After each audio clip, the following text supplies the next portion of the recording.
na hii ndiyo dawa ya haraka ambayo itakaweza kukusaidia wewe hata kama uko nyumbani. Cha kufanya, unahitajika uwe na vitu hivi vitatu. Cha kwanza, kuwa na mafuta ya mzeituni au olive oil. Pili, uwe na majani ya mpera ambayo umeyasaga, bila kusahau abdalasini ya unga.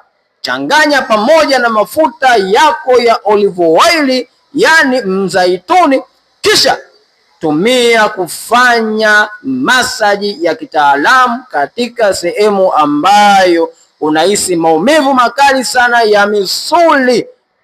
Hii itakusaidia sana. Sasa cha kufanya, follow video hii na share video hii kwa watu wengine, lakini pia ukiona maumivu yanazidi, wasiliana nasi moja kwa moja ili tuone namna gani tunaweza kuyadhibiti hayo maumivu.